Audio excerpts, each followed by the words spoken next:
Hi friends, welcome to Cook with ST channel.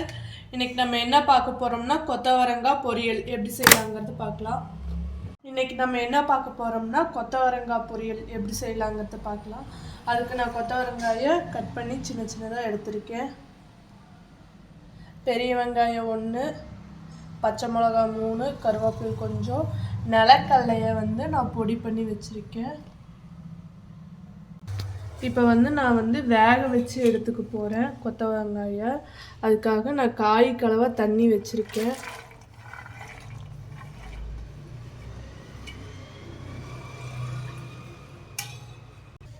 இப்போ நான் கொத்தவரங்காய்க்கு கொஞ்சம் மஞ்சத்தூள் போட்டு 1/4 டீஸ்பூன் வேக வச்சு எடுத்துக்கிறேன்.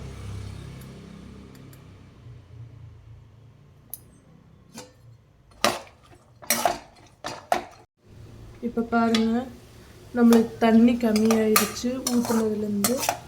இப்போ பாதி வேக்காடு ஆயிடுச்சு. இன்னொரு 5 நிமிஷம் கழித்து நம்ம தாளிச்சுக்கலாம்.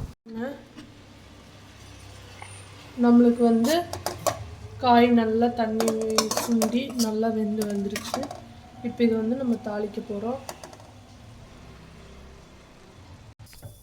இப்போ பார்த்திங்கன்னா நான் காய் வேக வச்ச வடச்சட்டியிலேயே தான் தாளிக்க போகிறேன். காயை ஒரு இதில் மாற்றிட்டு பாத்திரத்தில் கொஞ்சம் எண்ணெய்.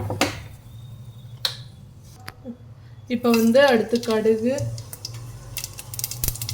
கடலைப்பருப்பு, உளுத்தம்பருப்பு, அடுத்து வெங்காயம், மிளகாய், கருவேப்பிலை எல்லாம் போட்டுட்டு ஒரு வணக்கு.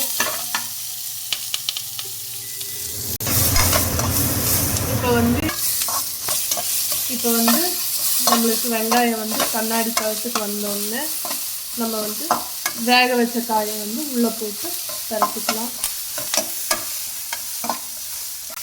இப்போ நான் வேக வச்சு எடுத்த காயை இதோட ஆட் பண்ணிக்கிறேன்.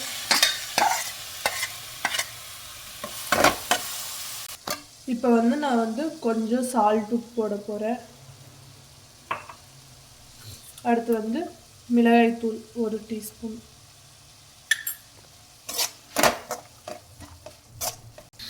இப்போ நம்ம இந்த ஸ்டேஜில் தேங்காய் பூவுக்கு பதிலாக தான் இந்த நிலக்கடலை பொடி பண்ணி வச்சுருக்கோம்ல, அதை ஆட் பண்ண போகிறோம்.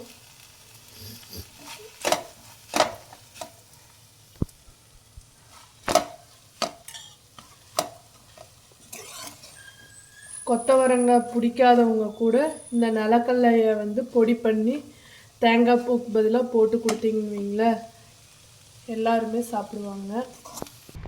இந்த மாதிரி வீட்டில் ஒரு டைம் செஞ்சு சாப்பிட்டு பார்த்துட்டு கமெண்ட்டில் சொல்லுங்கள். Thank you friends. அடுத்த வீடியோவில் சந்திப்போம். பாய் பாய்.